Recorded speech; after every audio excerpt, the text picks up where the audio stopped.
Hey, what's up, everybody? Welcome to Masters in Fitness Business Podcast, where you get to stand on the shoulders of giants. And today I have a giant coming to you from the great state of Utah. We have John Briggs, who runs Insight Tax, and he also wrote Profit First for micro gyms. So he runs the Profit First systems for studio and smaller gyms, independent studios.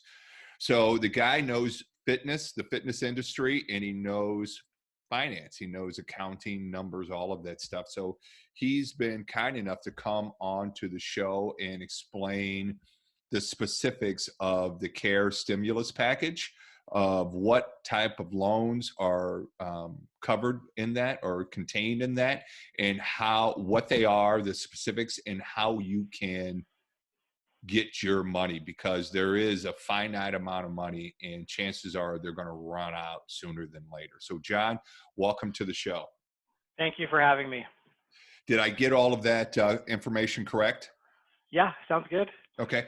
All right. Well, then let's get right into it, because you have a unique pedigree in that you do accounting, you specialize in the fitness industry, and you own a gym. So you definitely know the nuances of this industry. And you said you've read all 800 plus pages of the CARE package, of the CARE stimulus. Stimulating reading, very stimulating. Yeah. I can only imagine. So break it down. I know you said there are two types of loans that you can get with this stimulus package. You want to share that with the listeners? Totally. And the good news is every day that passes that this stuff is going on, we get more clarity from what's going on. So let's start with what they first are calling economic injury disaster loans. Those are the loans that have existed for a couple weeks now. Those are the loans that you apply directly through the SBA's website. So if you aren't sure what that link is, if you type in SBA, like Google, if you go Google SBA disaster loans, you're going to find the link to apply. The application as of today is super simple.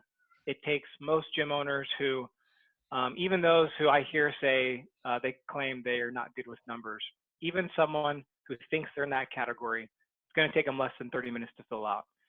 The economic injury disaster loans are true loans, and that'll make more sense when I talk about the other loans. Up to 4% interest rate, terms of 10 to 30 years, and there's a $2 million max on what you can ask for. Those loans can be used for business expenses. It can be used for payroll. It could be used for rent, like vendor payments, whatever the business needs to stay open. This is also the loan that people hear about that has the $10,000 free money tied to it. I want to clarify that though, because it may not be free money. The way it works is if you fill out the SBA application, at the end, there's a box that says, yes, I'd like $10,000 advanced to me. It might even say a grant, having the grant advanced to you. Well, from everything that I've read, what that means is if they send you the $10,000 and they deny your application, you get to keep the $10,000. You don't have to pay it back. If they approve your loan, then it's considered an advance. So if I ended up getting approved for $50,000, they already sent me the 10.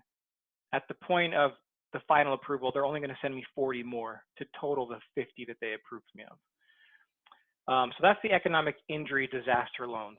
The other loans, which are the ones. Well, hold on. Before we get to the other loans, the PPP loans.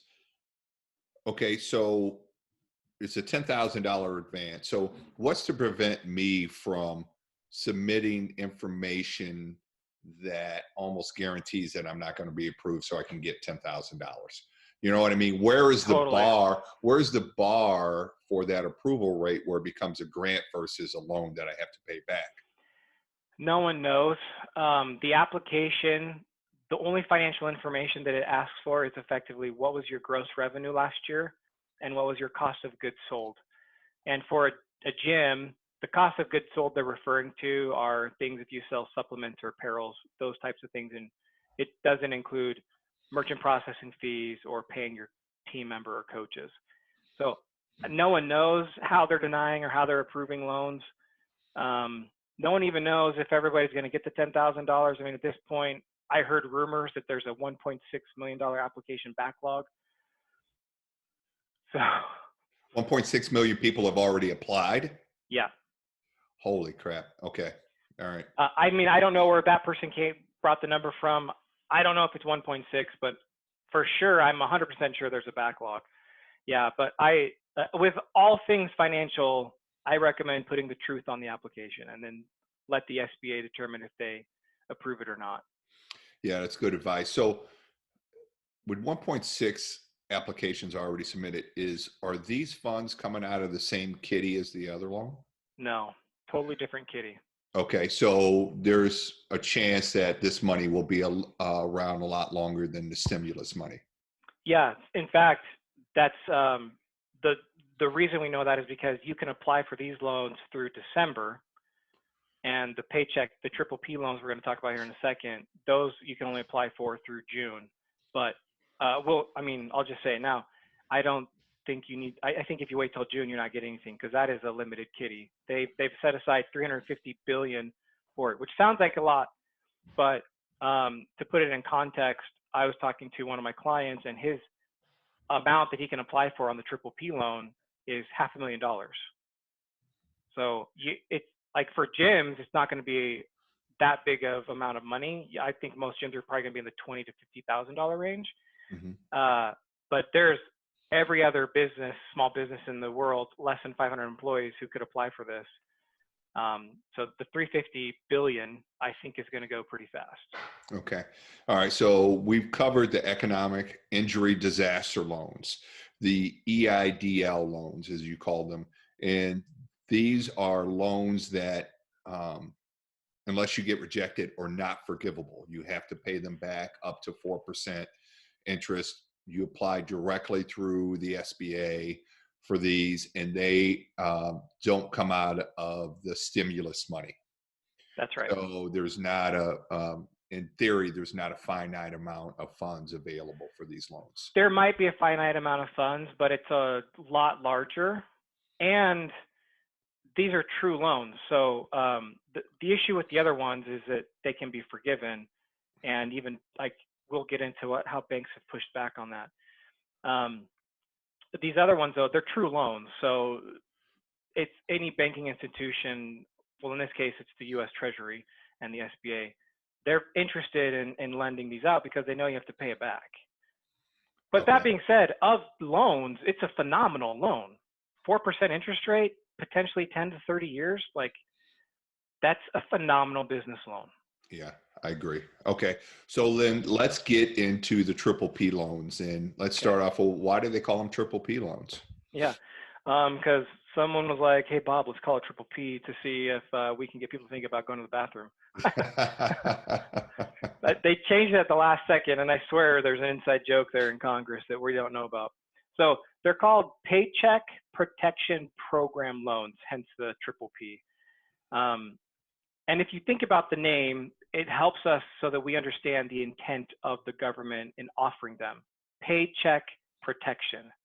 So these loans are really, in my opinion, just another form of unemployment so that they can, keep the unemployment system not completely overburdened. The estimates at this point, people are thinking there might be 30 million people on unemployment when all this is said and done.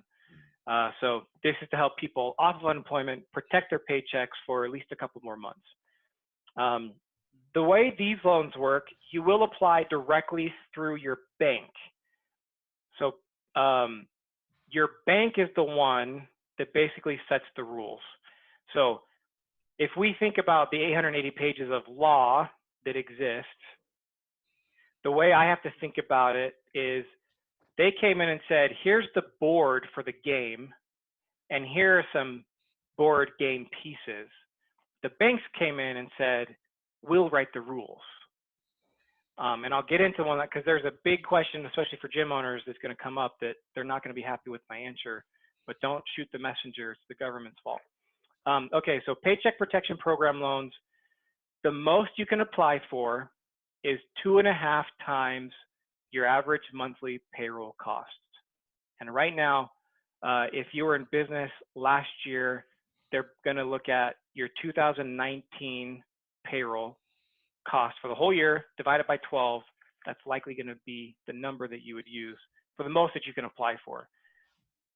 These loans are very exciting because if you use them for payroll, mortgage interest or rent, or utilities, the loan will be forgiven. That means you don't have to pay it back. And I mean, that's why these are the most coveted things right now in the entire world. And as soon as banks start processing these later today, I imagine, or Monday at the earliest, anyways. And today is April 3rd for the listeners. We're recording this on April 3rd. Today is April 3rd. They're going to go fast. I would not wait around on this one. This is like your ox is in a mire. There's a fire, put it out. Like whatever the heck you're doing, if you haven't applied yet by the time you're hearing this, see if you can apply and do it as soon as possible. Because it's like we talked about, it's a much smaller pool, I think. So the next question I usually get is then, well, how is it forgiven? How do I know it's forgiven? What do I need to do? They are saying you can use, so I listed those expenses: payroll, mortgage interest, rent, utilities. If you use the loan for those purposes, only 25% of the loan can be used on the non-payroll expenses. So if I got a $10,000 loan and I used $2,500 of it to cover rent, mortgage, and utilities, I'm good, and I use the other 75% on payroll, then the loan is going to be forgiven.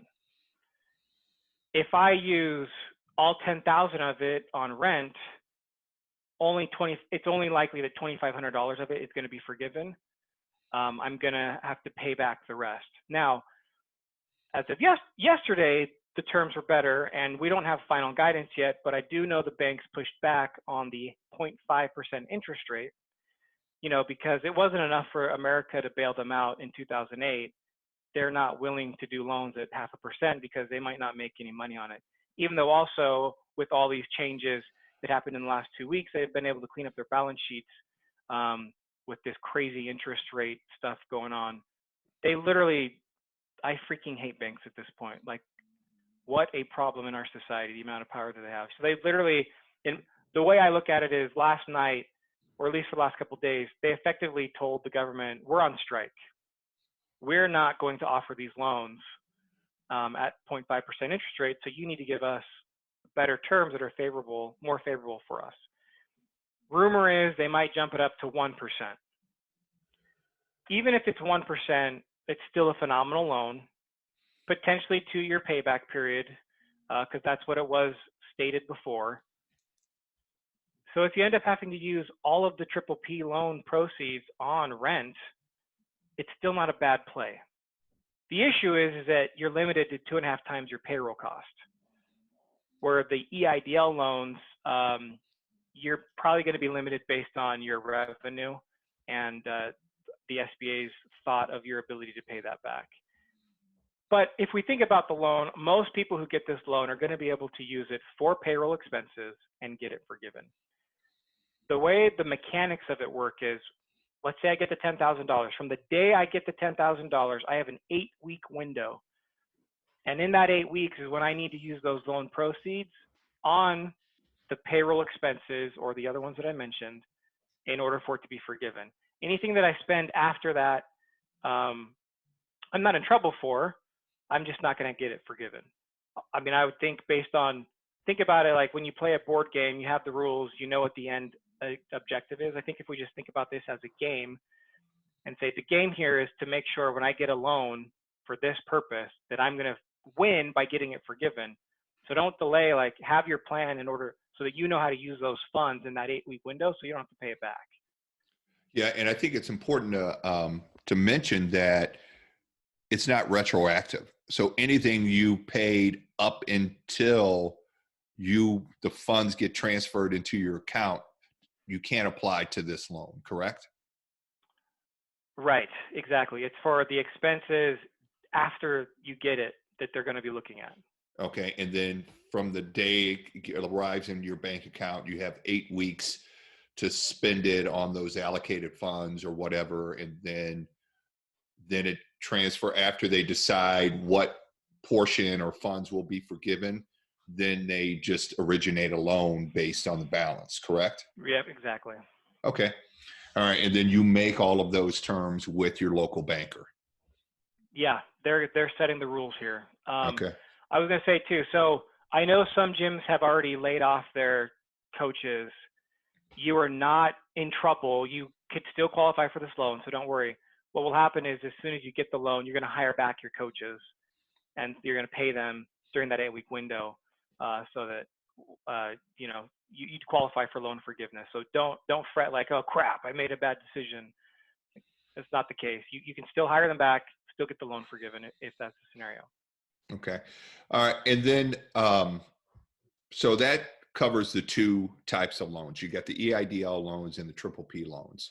And both have their pluses and minuses depending on where you are and what you want to do and your situation and all of those things. What about the independent contractor, the trainer out there that has their own business, is an LLC, sole proprietorship, and they're a business of one person? How do these loans apply to them? Good. So I feel like for the first time we have much better clarity on that question today. Supposedly, as of last night, the banks and the SBA and the Treasury agreed on some terms. I haven't read what those new things are, but I have had a banker send me what the new application looks like. And it is very clear now, even though the law says a gym owner could include payments to independent contractors as part of the amount that's forgiven, the banks are saying that is not a rule we're putting into the game. So the payroll costs that they're referring to is true W-2 payroll cost. If you want the loan to be forgiven, it's going to be paid to employees, not owner distributions, not independent contractors. What that means, though, independent contractors, sole proprietors, self-employed people, which honestly most of the time refer to the same thing. Those are all just synonymous terms. Your coach, if they're a contractor, is one of those or all of them. They are going to want to apply for their own triple P loan. And for them, it's going to be based on their net income. Okay. And then how does that apply to them as far as getting the loan forgiven? So same deal, because they're self-employed, as long as I guess they're going to have to provide documentation. I'm not entirely sure what the bank is going to look at. My guess is they're going to look at profit and loss statements, potentially even ask for bank statements to verify. But the way I look at it is, like, for a sole proprietor, their net income is their pay. Like, that's the money left over after expenses. And so that's the amount they're going to use to figure out how much they can even apply for. And then in their case, it's distributions that's going to count, is my current interpretation of how it goes. Okay. So two important points I got from that. One, you can't pay independent contract. If you pay independent contract, if you're a gym that with employees or independent contractors, if you pay independent contractors out of your triple P loan, that will not be forgiven. Correct. It will not be forgiven. You can do that, but it won't be forgiven, which is why I think it's better if the owners encourage their coaches who are contractors to get their own loans. And then they have to work with their banker, the bank that they're applying with, to cover the terms, the amounts, what's forgiven, what's not, all of that good stuff. Yeah. And what documentation they need. Yep. Is that correct? Yeah, that's correct. And we don't need to talk about how stupid I think that rule is the banks are putting in, because literally what they've done is given themselves more work. If me as a gym have all independent contractors as coaches, which our gym does, I'd I can't even apply for the triple P loan without knowing that it's not going to be forgiven. So instead of having one person apply, which I'd be happy to do on behalf of my coaches, now they're going to have 4 coaches apply. So that's 4 separate loans, and they're now going to have to process. It's so stupid to me. I am beyond livid that the law says this is how it is, and the banks came in and said, no, like little bratty children. But it is the game that we have to play. Yeah, I got you. That's what happens when the government runs things, but versus private industry. But also another important point is for businesses with employees of $500, 500 or less employees. Businesses with 500 or less employees, they can apply starting today, April 3rd. In theory, the banks have to be ready for it. Like right before we got on, I checked Chase's website, and they still say they're not currently accepting loans. Again, last night I said I think it'll be a miracle if we see any banks actually processing this today. If we do, I think it'll be later afternoon. Okay, but the independent contractors, the sole proprietorships, they have to wait till April 10th. That's correct. And then they will, as of right now, at least from what we've seen. and that's only if there's money left after April 10th. Yep. Okay, gotcha. All right. Anything? Well, I mean that's pretty comprehensive and pretty simple, pretty succinct. I appreciate you doing that, John. So, anything that we missed on covering any of this? No, we didn't miss anything, but I've been having a lot of these conversations this week, a lot. And I just, as a CPA and a fiscally responsible person, I just want to throw in this last little caveat.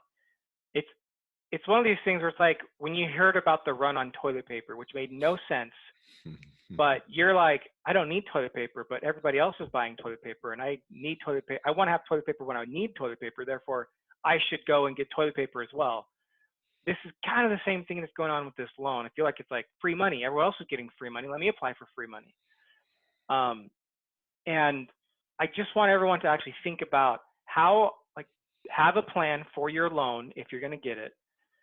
I believe if you were a struggling gym before this scenario, and even possibly have already taken on other debt, I don't know if borrowing more money is going to fix your problem. I think what's a better solution is take the time now to get a better business plan, identify the holes that were in your system before, identify the expenses that you shouldn't have had before, so that you don't perpetuate this. And also problem. the employees that maybe you don't want that are bogging you down. Absolutely. Now's a great time. Let them get on unemployment. Unemployment has never been so sexy for people. I mean, potentially up to $60,000 a year people can get for not working. Like shed off all the fat. I'm just, from a loan perspective conversation, if you couldn't afford your business operating expenses before, borrowing money to get through this time period to then start back up in a scenario where you also can't continue to pay your business expenses, all you've done is dug a deeper hole for yourself. So really ask yourself, like, what is my plan with this money? Because it does have to be paid back, and that is a cash outflow. So, but just let's all be responsible with it and not be too crazy about the free money thing. Yeah, absolutely. And then we're going to do a second podcast based on the Profit First system, and we're going to talk about that, the need to get a coach, a financial coach, and be fiscally responsible. And if your business is losing money, find out why and what you need to do to turn it around, because that's a good advice. Just because it's free money doesn't mean it's the what's the word, panacea that's going to fix all the problems in your business. If anything, it's just going to prolong the pain, because you're getting a cash infusion, but then it is working to pull more money out the door than it's already going out the door. So it's just a temporary fix. So fix your business, and then if you feel like you need to apply for one of these loans, then do that. It's basically what you're saying. Yeah. And I think that's great advice. I mean, this is an opportunity. It's an opportunity to do lots of things. I mean, if you want to take up, knitting. You can do that, because you got time. But for me, I want to look at my business and I want to look at ways that I can improve my business through this time. So it's just an opportunity. So John, this has been awesome. Thank you very much for putting in simple, easy to understand terms, because I know this situation is very fluid. It's changing every day. Like this whole COVID-19 thing is changing every day. Where can people get in touch with you or find you if if they have more questions, want to seek out you for coaching or anything like that? Yeah, so our website is www.insighttax.com. That's to incite a riot, so INCITETAX.com. And just click the contact us form, and we'd be happy to help anybody who's interested in assistance. Okay, great. All right, John. Thanks a lot for doing this. And I hope you guys got some great information. I know I did. It helped reduce my anxiety level just having the information and knowing what's what. That basically there's two types of loans, and then I just have to get together with my financial guy, Ivan, and talk about which one is the best one for my business going forward, if any of them are. So, John, thanks a lot. I appreciate it. Yeah, thank you. Have a good rest of your day. Thanks.